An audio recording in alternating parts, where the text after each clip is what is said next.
Ben 10's third season is another addition to one of my favorite shows of all time, Ben 10. This season's main story revolves around Suskir, a former alien transformation in the Omnitrix called Ghost Freak, that broke out of the Omnitrix and was killed, or so we thought. In this season, we'll see his underlings revive him and try to plunge the Earth into darkness. This season, like the previous two, also retains the episodic nature of the show, with one-off episodes that don't contribute to the main story. But these episodes are either fun one-off episodes or add upon the world of Ben 10, or even maybe both at the same time. This season also has a Christmas episode. I don't know why they decided to put a Christmas episode in a show that is set in summer, but that doesn't matter because when this video is posted, it should be near Christmas of 2024, and that means I get to talk about a Christmas episode near Christmas. Meaning this video is a Christmas special from me to you. This is why this video took over a month to make, by the way, and not because of procrastination, but because of the Christmas spirit. But getting back on topic, this season, in my opinion, could have been way better and even the best season of the classic series. But some gripes I have with this season leads to me being slightly disappointed with what could have been. But even though I feel this way, I still enjoy this season overall. So today, to fully explain my thoughts on why I think this season didn't live up to its full potential, I'll go through each episode of this season and break down my thoughts, and then wrap up my thoughts and opinions at the end of the video by talking about the story and characters for this season as a whole. But before we jump straight into this video, please consider liking, subscribing, commenting, and sharing this video with anyone who likes Ben 10, because I want to feel validated by random strangers on the internet. With all that out of the way, let's jump straight into this video.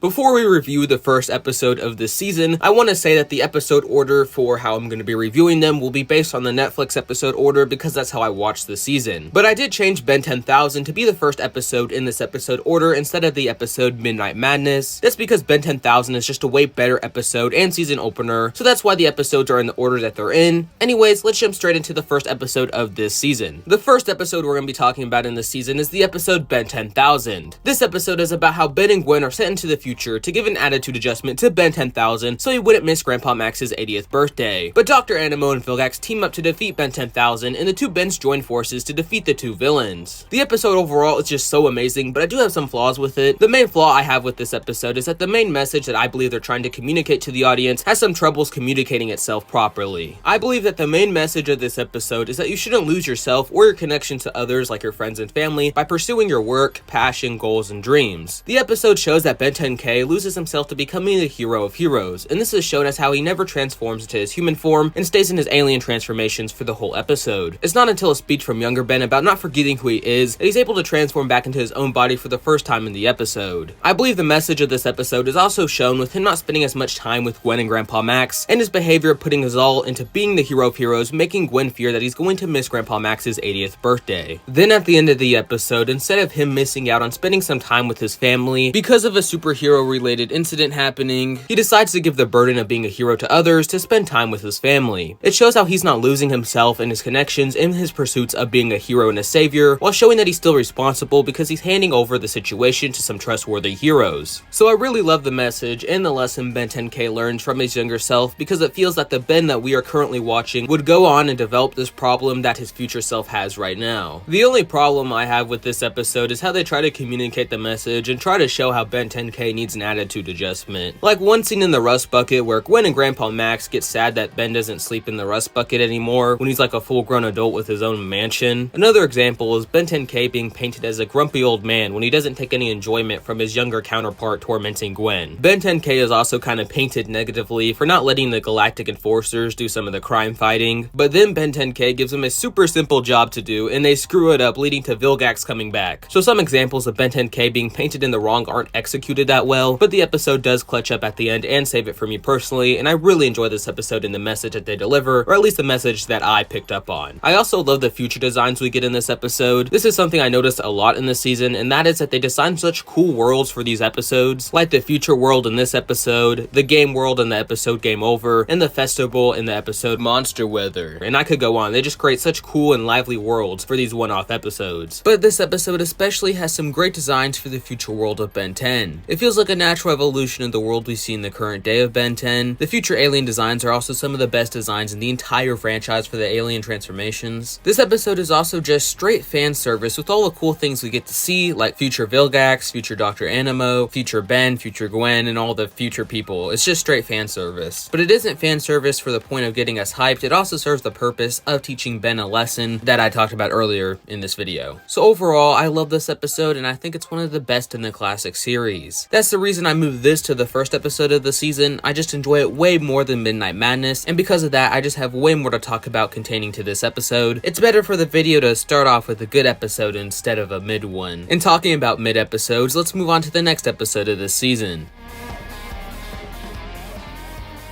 You already know the next episode we're going to be talking about, and that episode is Midnight Madness. And you already know my opinion about this episode. It's a mid episode. And I'm using the word mid not as an insult, like a lot of people use that word nowadays. It's just, the word mid to me is just mediocre. It's nothing that good, it's nothing that bad, it's just a mid episode in my opinion. This episode follows the villain Sublimino as he mind controls a super mall and steal all its valuables. In the process, also mind controlling Ben, leading to us getting some pretty cool scenes of Ben using his aliens while being mind controlled. I have nothing really to say about this episode, neither negative or positive, but I did find out while watching this episode that Sublimino, the main villain of this episode, is voiced by the same guy who voiced Invader Zim from the show Invader Zim on Nickelodeon. I recognized his voice almost immediately when he started talking in the episode, and I looked it up, and then I learned that the same voice actor, I think his name is Richard Stephen I don't know how to pronounce his last name, also played Gray Matter, and I'm just so embarrassed that it took me this long to realize that Invader Zim and Gray Matter have the same voice actor. Like, I don't know how I didn't, like, picture that, because, like, their voices are pretty similar,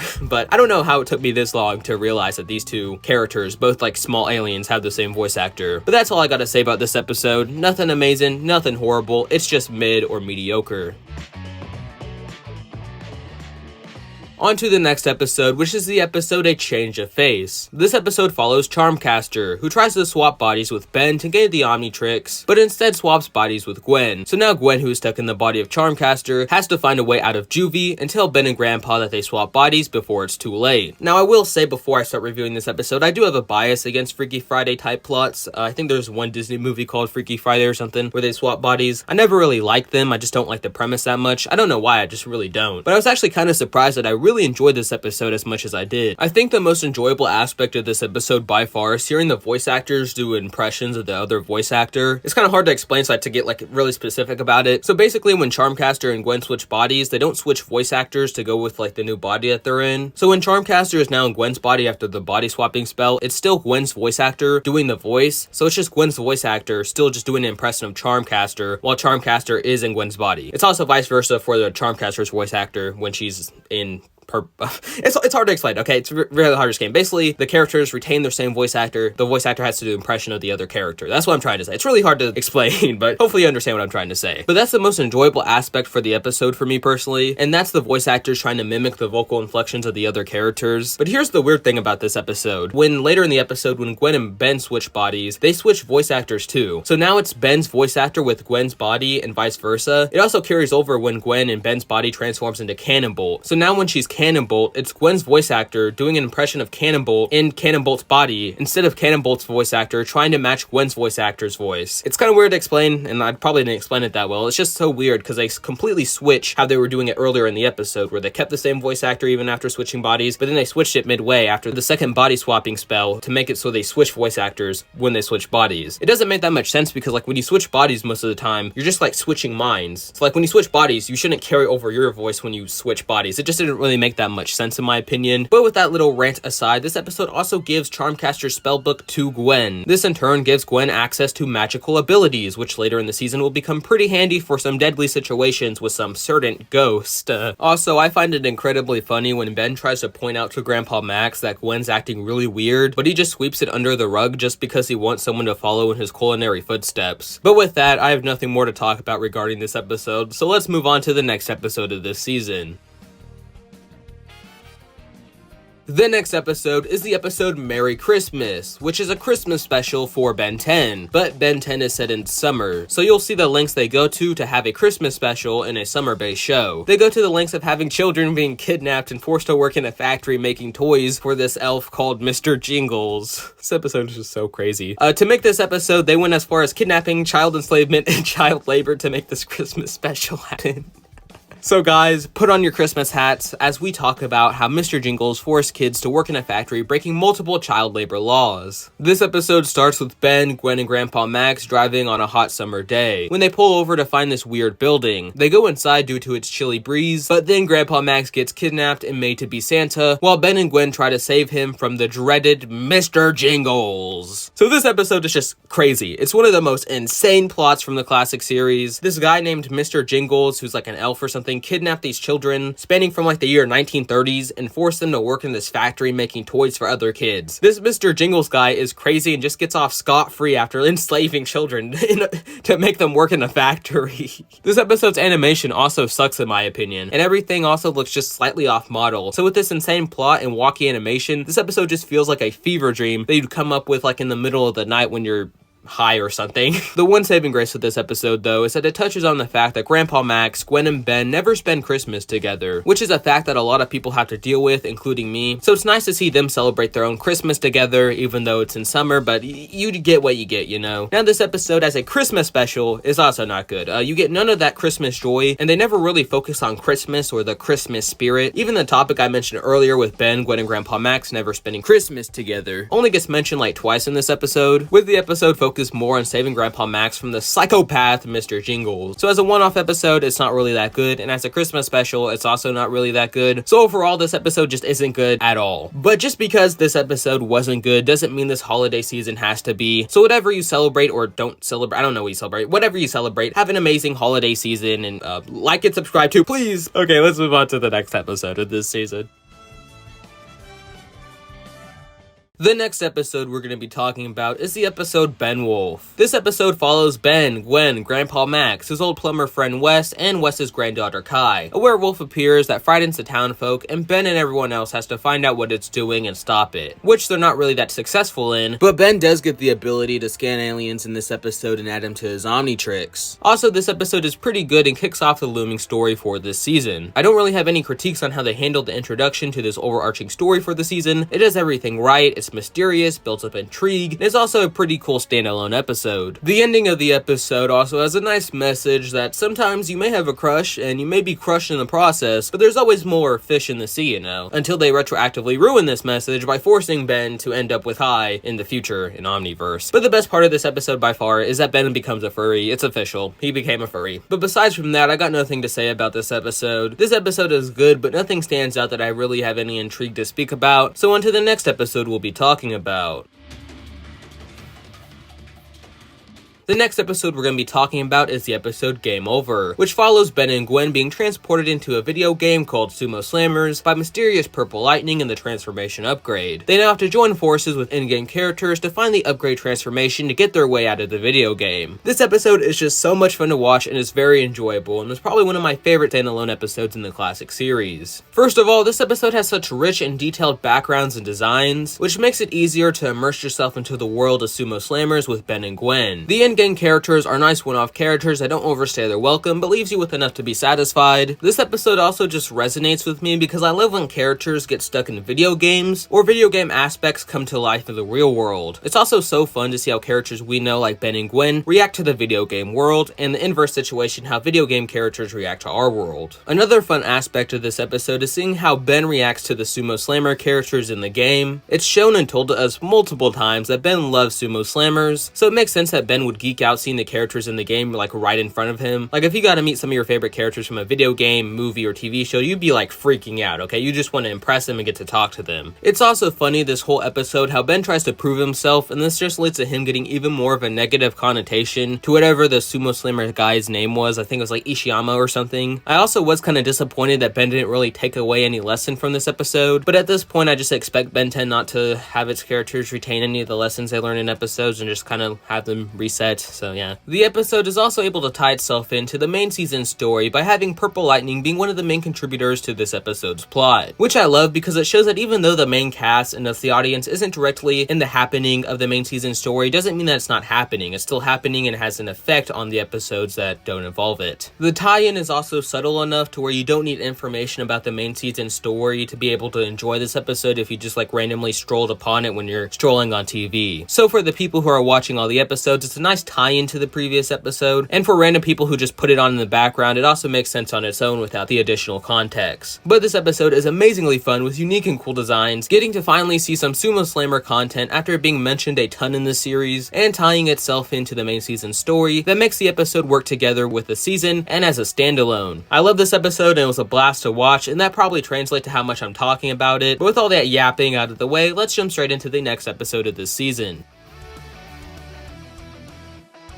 The next episode we're going to be talking about is the episode Monster Weather, and this episode can be placed later in the season depending on the production order, airing order, or the streaming order, and I'm following the streaming order, so this episode happens after the episode Game Over. I don't really think where this episode is placed matters that much, but I'm just speaking about it just because other people may watch the production order or the original airing order, but I'm just going to be watching the Netflix streaming order. This episode is about our main trio at a festival when an AI robot named Sam gets hit by lightning, which isn't purple, and goes off the hinges and tries to destroy the city of Chicago. Now this episode was pretty good. It has fantastic animation and gorgeous visuals, and a pretty simple story that was enjoyable. The only problem about this episode for me is how much of a jerk Ben is in this episode. Ben has like no regards to the feelings of Grandpa Max in this episode whatsoever, and it makes Ben intolerable to watch, at least for this episode. But to defend his characterization, Ben does go a little crazy whenever Sumo Slammers is involved, and that's probably justification for his actions in this episode. But besides that, this episode also had an amazing heat blast scene that's probably one of the top 5 heat blast moments of all time. So this episode was pretty good. I wish the episode just made the blue lightning bolt that causes this episode to happen to be purple. This would be like the episode Game Over, which ties itself into the overarching story of the season. But besides that, this episode is a pretty enjoyable watch. I have really nothing more to say about it, so let's move on to the next episode of this season.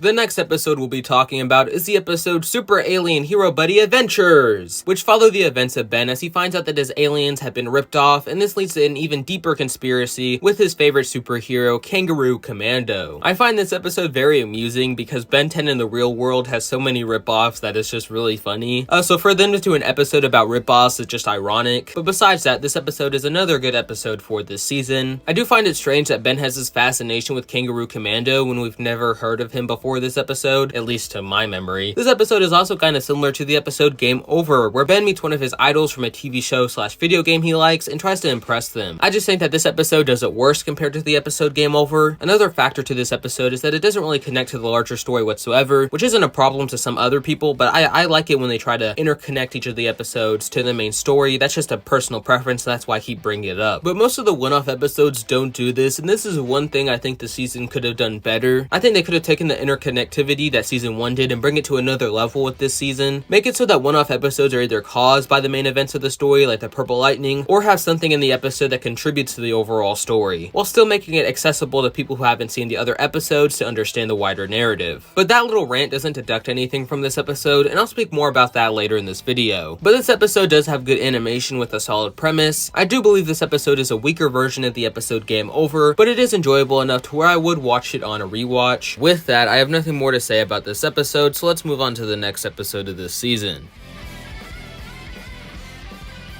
The next episode is the episode Under Wraps, where the main trio goes to a farmhouse so Ben and Gwen can learn some discipline and hard work. Well, it just so happens that the mummy is also near the farmhouse and has its own nefarious plan. This episode has a good concept, which I like, and good moments, but the execution just doesn't hit the mark for me. The first problem I have with this episode is that it happens out of coincidence. The main trio just happens to hear a radio call to go to this farmhouse that just so happens to have the mummy in it. I just don't like when stories do this, where they force all the events to happen through these contrived means. It doesn't feel natural at all. I think the Tennyson should have been way more active in this episode than passive and go after the mummy. I think an easy way to do this is have the Tennysons go to the farmhouse under the impression of going there to teach Ben and Gwen discipline, but they're actually there because Grandpa Max found a reading of something suspicious happening at that farm. You can even make the suspicious thing be corrodium that Max finds out and leads the Tennysons to the farmhouse. This change would make the Tennysons be way more proactive instead of sitting back and being roped into the plot of the episode. This small change makes the episode and grander story way better because it feels more natural than all these coincidences aligning just perfectly for the story to happen. This is also a gripe I have with the main story. The Tennysons are just way too inactive in having the plot happen to them and being roped into the plot of the story just so the story can happen. They only become active in the second to last episode containing this storyline, and that only happens because of a random news report they had going on in the background that they were able to catch that perfectly pertained to their situation. This episode's conclusion is also not good just for the sake of the plot continuing. Instead of actually imprisoning the mummy or seeing if the mummy has any connection at all to the werewolf earlier in this season, which they do mention but they just don't do anything with this information, they just instead bury him underground. This results in the wolf easily breaking him out to continue the plot. The episode's introduction is so forced in an unnatural way for the plot of this episode to happen and the story to go on, and the episode's conclusion also makes the Tennysons look stupid for the story and plot to continue in the future episodes. This episode has a good concept and does invoke a good amount of scare into you, but the execution of this episode is just so forced that I can't enjoy it. And the thing that I dislike the most is that you could just make a few changes here and there to dissolve the problem that I have with this episode. So now you probably understand why I named this video Season 3 could have been better. So overall, I could see how some people like this episode, but for me it was just disappointing just because of how much better they could have handled the events of the story, making this episode and the grander story better. The episode still has a really good concept and a great fear factor to it, but the issues I stated earlier makes this episode unenjoyable for me. A disappointing entry into the season for me personally, but let's move on to the next episode of this season.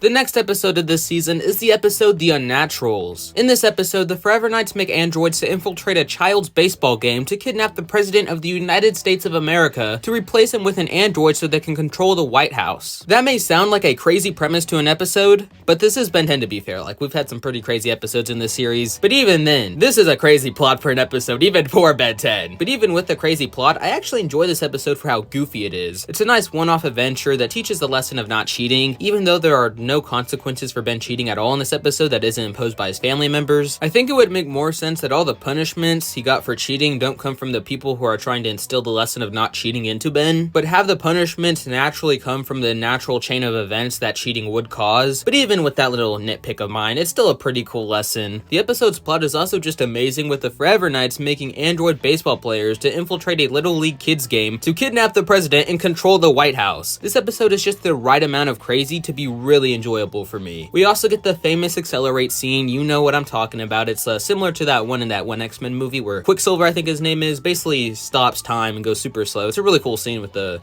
music in the background. That's basically this scene. Accelerate goes so fast that he stops time, and it's a really cool scene overall. So overall, it's a good episode that does nothing amazing nor nothing that stands out to me, but it is enjoyable. The message is just a little too forced to where it comes off a little condescending compared to the episode Ben 10,000, where the message was a lot more subtle in my opinion. As subtle as Ben 10 can get. But with all that yapping out of the way, let's move on to the next episode of this season.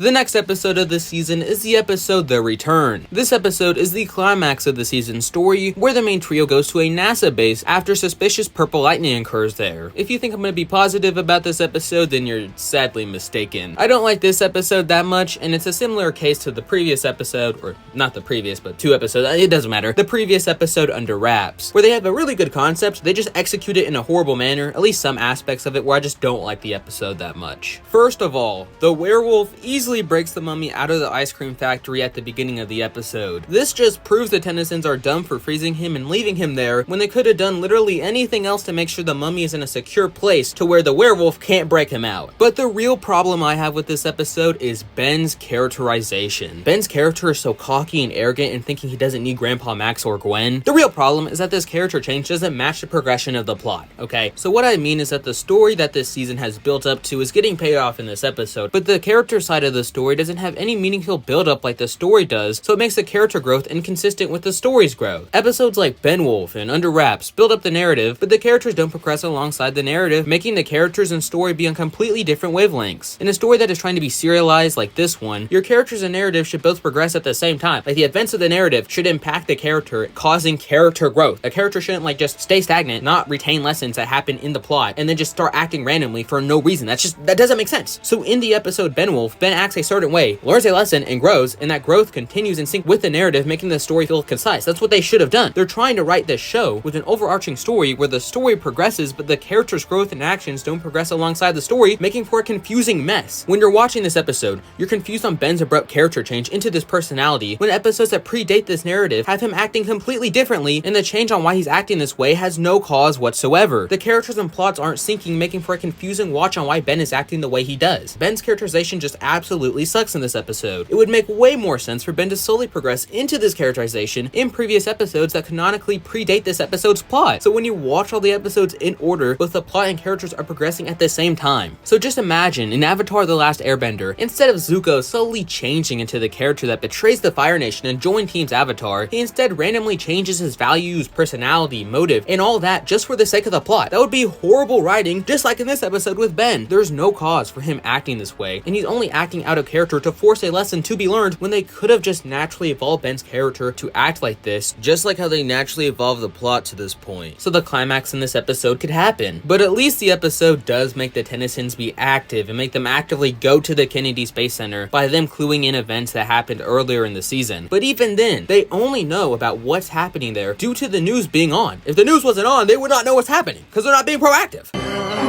Hey! No! Stop! Just calm down! Don't do it! I wish it was Max who was more proactive in making sure nothing bad or troubling is happening after fighting the mummy and werewolf. But this is still a better way for the Tennysons to go to the Kennedy Space Center compared to them just happening to be there when the mummy and Dr. Victor and the werewolf happened to be there. And it's just all one big coincidence. Oh, isn't that just great? It's just one big coincidence to have this story happen. But I do really enjoy the fact that Ben actually uses Ben Mummy to fight the werewolf. It's just cool to see Ben use the aliens he obtained in the season via the scanning feature. I, however, don't like how Dr. Victor just leaves the Tennysons without confirming their deaths for the sake of the plot to continue. But the rest of the episode is fine, with Gwen and Grandpa Max going to space on the shuttle with the mummy, while Ben is trapped with Dr. Victor and the revived Siskir. Talking about Siskir, I actually like how he's revived. It makes sense that he can come back from being burnt alive in the episode Ghost Freaked Out. It was stated in that episode the ectoneurites consciousnesses can survive in the smallest strand of DNA. So it makes sense that he can come back when a pile of his ashes still remaining, like your DNA should be there too. Also, a little reminder of what happened in the episode Ghost Freaked Out, just for some people who haven't seen that episode. Basically, Ghost Freak broke out of the Omnitrix and wanted to take control of Ben's body to become whole again, or whatever that means. So overall, this episode was similar to the episode Under Wraps for me, where I like the concept of the episode, I really do. Yet the execution just doesn't hit for a number of reasons. But that's where the episode drops off, so let's jump straight into the next episode to see what happens next and explore my thoughts further.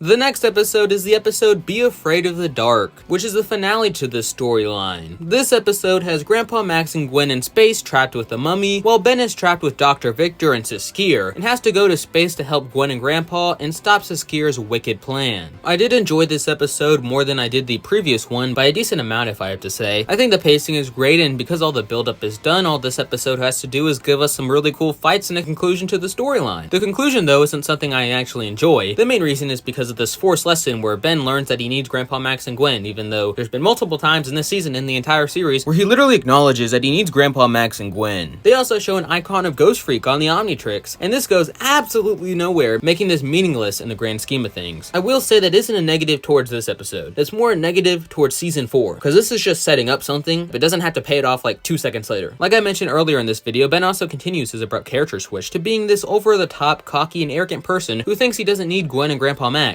I just have the same criticisms about his characterization in this episode as I did for the last one, so let's get on to some more positives of this episode. I really enjoyed Siskir in this episode. He goes from wanting the Omnitrix before his plan succeeds, which is because it's the most powerful weapon in the universe. Like, why wouldn't you want the Omnitrix if you had the option to get the Omnitrix? But then when his plan succeeded, he just wants to kill Ben because he's more trouble than he's worth. So when his plan is actually ruined at the end of the episode and all his henchmen are gone, he goes back to wanting the Omnitrix because he needs the Omnitrix now. His motives do do keep changing in this one episode, but filling in the gaps with your own inferences based on the current events makes his motives seem a lot better and more rational in this episode. But deep in my heart, I am a hater, so here's one criticism I have that you can't infer on because you get no context about it whatsoever. This criticism is a simple word: why? Why are Dr. Victor, the mummy, and the werewolf working under Suskir? When did they plan out this whole plan? Before Suskir got trapped in the Omnitrix, or in that brief time after he escaped the Omnitrix but before nighttime and the episode goes freaked out? How did they coordinate to execute this plan at this exact moment? All these questions that you may have asked yourself while watching this episode is never answered for us. So we're just sitting here with zero explanation to why and how this story is absolutely happening. So overall, Ben's characterization being bad for the sake of a very forced lesson, the execution of the main story beats leaving a decent amount to be desired, and no explanations as to why or how any of this is happening leads to me not really loving this two-parter that much. So with this episode reviewed, I've given all my criticisms for this storyline as a whole, but I'm going to wait until we finish discussing the finale to the season to tie it all together and propose my solutions to the problems I have with this storyline. And with that, let's move on to the final episode of Season 3.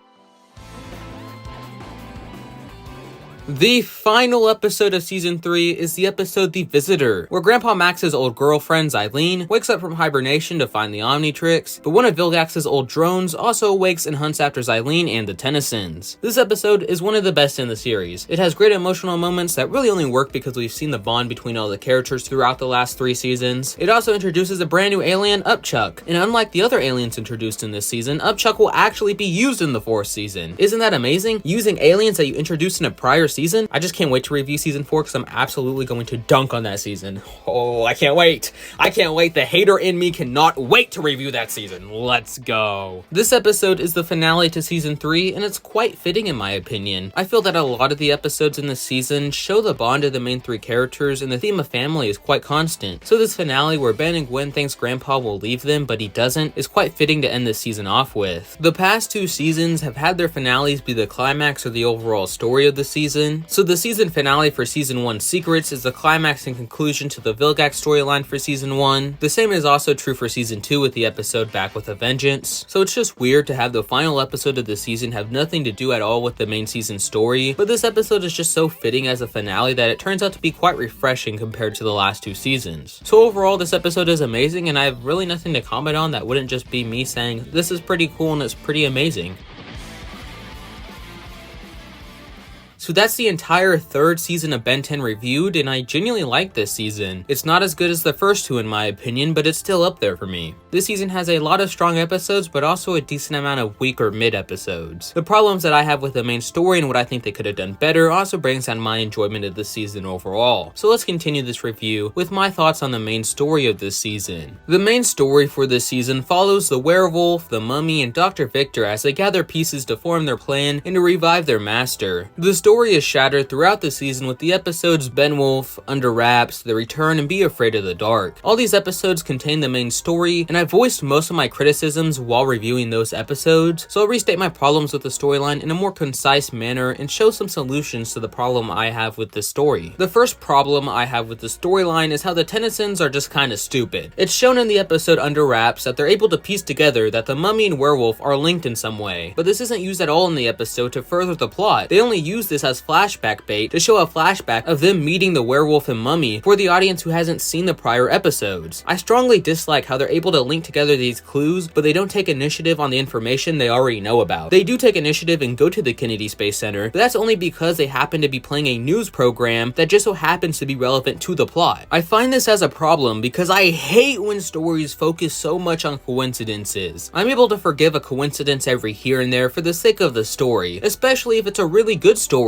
I try to look at stories as happening in the best possible universe out there because coincidences do happen in the real world all the time that cause pivotal points in history that have a ripple effect, but I just can't go on a story that is so based on good luck and coincidences this much because then it isn't an engaging story for me. It shows that the writer can't make this story happen realistically in the world's suspension of disbelief, and that sucks out all the enjoyment for me. But the thing that really bugs me about this is that they could have just written it another way to have this story not be based on coincidences of these pivotal characters being in the same place at the same time at the perfect time for the story to happen. They could have just written the protagonist to be more proactive, making the story not have to work on good luck and coincidences, but instead work on the intelligence of the main characters. The way that I would fix this problem is have Grandpa Max to be the one to notice suspicious activity going on so they can act on that suspicious activity. So instead of the storyline being them stumbling upon this grand plan to plunge the Earth into darkness, it can instead be a storyline where they don't know what's happening, but they clue it together throughout the season and figure out the basic concept of the plan. This would change the Tennysons from being roped into the plot by chance to them actively putting the clues together to stop a world-ending threat from happening. This would make sense because Grandpa Max already has multiple devices that tracks this suspicious activity. This would make the Tennysons come off a lot smarter and help the plot feel way more natural. The next problem I have with this storyline is that it doesn't sync the character side and the plot side together. I explained this earlier in the video, but to expand on it more, what I mean is that the narrative is evolving, but the characters just aren't. So when they force Ben to have a character flaw that he didn't have in prior episodes, it feels so out of place because this characterization for Ben doesn't match and isn't built up from his previous characterization that was canon to previous episodes in the storyline. To fix this problem, I think it's pretty simple. Just have Ben have a character arc that spans throughout the season. They could slowly build up to Ben being way more arrogant in his own abilities throughout the episodic episodes and the episodes that are a part of the main story. It is difficult because if the writers did do this, they would have to walk a fine line of having Ben's character develop, but not too much to keep that episodic nature of the show. But at this point, the series is already diving into being a serialized show spanning over multiple episodes. So why can't they do the same with Ben and have him have a character arc that spans throughout multiple episodes? So this character arc for Ben would have him be his usual self, but starting in the episode BenWolf, have him slowly become more cocky, arrogant, and have him believe that he doesn't need Grandpa Max and Gwen to be successful and to be a hero. So then at the beginning of the episode The Return, you can have the same beginning scene, but it doesn't feel out of character for Ben because we've seen throughout the past season him grow into this personality. So now you have the narrative and characters develop and grow in sync and pay off the character development and pay off the narrative that you've built up throughout the season at the same time in the episodes The Return and Be Afraid of the Dark. It just makes the character side and the plot side of the story way more coherent and easy to understand, and it gives more reasons to why the characters act the way they do based on prior events that happened in the season that's based on the plot. They shouldn't force Ben to act out of character just to force a lesson to be learned, when they could have just naturally built up to it throughout the season. But I'm done ranting about this, so let's move on to the next problem I have with the story. The next problem I have is that there is no explanation to how the villains came to be, why they're doing this, or when they even planned this whole plan to take over the Earth and plunge it into darkness. The story works without these questions, so I'm not gonna say it's bad writing for not explaining this, but you probably realize that my brain is just a little different from other people's. This means that I just want as much context behind characters that I can have, and these characters being the main villains for the storyline and having no information about them just disappoints me. Having additional context to these villains would only enhance the storyline. This also makes the villains flat and uninteresting, leading to me not really liking them that much outside of their design, voice, and power set. Just look at Kevin 11 and Vilgax. With just the context the classic series gives us, we like these villains and look back on them fondly. Kevin 11 has a backstory that isn't spelled out for you, but you can kind of piece it together with context clues to understand that it's pretty tragic. You can then use that backstory that you formed together to inform you about the actions of Kevin 11 and why he does the things he does in the story. We also have a good motive for Kevin due to his connection with Ben, and this makes an even more entertaining dynamic between the two. And while Vilgax isn't as deep as Kevin 11 in my opinion, he still has a connection to Grandpa Max, in turn having a connection with Ben that isn't just related to the Omnitrix. So to fix this problem of just there being no context, I would give them at least a flashback to give us some information on why they're working with Saskir. This flashback could also explain when they planned out their plan and give us more context behind Saskir's actions. We could also just easily get this flashback from Saskir himself because he's a yapper, he just loves to yap. He's a character that would 100% try to info dump all this exposition onto Ben while he's clinging on to dear life. This would make the villains feel more like characters with reasons and emotions behind their actions, instead of flat one-off characters that they are. I also just want to say, so no one gets confused, some characters are perfectly fine and should be flat characters. Like maybe the mummy and werewolf don't matter, like we don't need a flashback about them, but we should at least get a flashback to learn more about Dr. Victor. He's so loyal to the point to where he would even take a thrashing from Saskir and do nothing back in retaliation. There has to be something behind him being that loyal to Saskir and working for him, and they should explain why he's working for Saskir, why he goes through the lengths to do all the things that he's doing to revive Saskir and to carry out Saskir's plan. There should have been some info dump to give us additional context behind his motivations so we can get to know him better and just like him better as an antagonist. But for me, I just think think we should have got more additional context to just make us like the villains more in the storyline. Kevin and Vilgax are just such good villains that Dr. Victor, the werewolf, the mummy, and even Saskir kind of just fall flat in comparison. The last big criticism I have for the main story is how they could have better interconnected the episodes of the season together. I don't even know if you would call this a criticism, because it doesn't negatively impact my enjoyment of the story, but instead I guess this is more of a suggestion on how they could have better handled the interconnectivity to make this season and story even better. So in the episode Game Over, there's purple lightning, which that and upgrade causes the events of the episode to happen. I very much enjoyed how they tied in an element of the main story into an episodic episode. It's not so in your face to where you need context to understand the episode, but if you saw it and saw the previous episode, you'd understand the reference being made from the main story. So basically, I want the other episodes that take place after the episode BenWolf to somehow tie elements in from the main story into itself. For example, the episodes could somehow incorporate the purple lightning, or have the villains of the episode work for the werewolf, mummy, or Dr. Victor to foreshadow parts of their plan. Basically, the season could have retained the episodic nature and still be more streamlined than the first season. I think this season could have been the best season of Classic if they're able to interconnect all the episodes together. But that is my overall thoughts on the season's main story. I believe that the concept of the storyline was amazing. Having the creepy alien monsters that resemble horror monsters from our world work together to revive their master and plunge the world into darkness is such a cool premise for a season. The fear factor from the mummy and the werewolf were executed perfectly, but the execution lacked for me in many areas that led to my disappointment with the storyline. So that's my main thoughts on the main season storyline. Great concept, but lackluster execution. The final part of this video is talking about the characters of the season. So for this section, I'll talk about all the characters that piqued my interest, and if I don't talk about a certain character, it's because I have nothing to say about them. So the main trio, Ben, Gwen, and Grandpa Max, are all solid in this season. Grandpa Max's only standout moment was in the episode The Visitor, which shows a softer side to him. It also reconfirms that his world is Ben and Gwen, which we already knew, but it's just nice to see his commitment to his family. We also get to see Gwen get magical powers after getting Charmcaster's spellbook. Other than her getting magical powers in this season, there really isn't anything interesting to her character, for me at least. I just don't really have anything interesting to talk about this season. She was just fine. Every episode she was in, she was a good character and a good foil to Ben. Nothing really more to say about her character that I haven't said in the season 1 or season 2 review. Now on to Ben's character, and for the most part I did enjoy him this season. I really dislike his random personality change in the episodes The Return and Be Afraid of the Dark. If they built up to him acting this way, I'd have no problem with it, but because of the lack of development, I just can't stand the way he switches to this personality so fast for literally no reason. But the rest of the season did do him justice in my opinion with his characterization, so he was a pretty good character this season. The mummy and werewolf were one-noted characters, but that's fine because they're more animalistic in their appearances. They are really more monsters to be afraid of than characters to get to know and love. Dr. Victor, on the other hand, had way more potential to be an interesting character if he only had a small backstory or more dialogue to give us more context to his character. Now the main villain of the season is Saskir, and he's fine. He's not the same level as Vilgax or Kevin in my opinion, and he's less interesting than he was in the episode Ghost Freaked Out, but he's a fine villain for the storyline, but he just lacks that sauce that makes him so scary and interesting in his last appearance. Ben 10,000's character is also really great. He feels like the grown-up version of the Ben that we're currently following, a version of Ben that becomes so obsessed with becoming the hero of heroes that he loses his connections to his family, friends, and even himself, which is visualized by him staying in his alien transformations all episode. This version of Ben 10,000 is just a great character and probably my favorite variation of Ben 10,000 in the entire franchise. Xylene was also a very interesting character in the episode The Visitor. Through her, we get to see more of Max's past. We also get to hear about her people's culture and how they're raised, which is why she acts the way she does towards the main trio in this episode. The way her character was handled was how I wish Dr. Victor's character was handled. Some pieces of dialogue that informs us, the audience, about his character, so that we can piece together his motives and reasons for being on Saskir's side. But getting back to Xylene, she was an incredible character, but sadly I think this is like her only appearance in the entire franchise. Even including the reboot, I don't think she appears ever again in this franchise. But that's all the characters that I thought were important enough or just intrigued me enough to talk about in this season. I think most of the characters that were introduced in this season were just fine, and this season just didn't have as many returning characters as season 2 did. I think this season would have worked way better if they had some characters return like Dr. Animo, 66, Tetrax, and maybe even Hex in his own standalone episode without Charmcaster. But overall, the season's characters were fine, but nothing all that great in my opinion. So overall, Ben 10 Season 3 could have been way better. Its main story had a great premise that missed the mark, which led to it being quite disappointing to me. The characters that were introduced in this season were just fine, and the lack of some of the best returning characters were also quite disappointing to me, especially when these returning characters could have improved and enhanced some of the more lackluster episodes of this season. But the season did have some of the best episodes in the franchise, and multiple great episodes that add to the lore Ben 10 or just a fun ride to watch. But overall, this season had a really great story and concept that wasn't executed to its fullest potential, had characters that were okay but could have been better, and had a very weird Christmas episode. This all led to the season being pretty good in my eyes, but it could have been much better.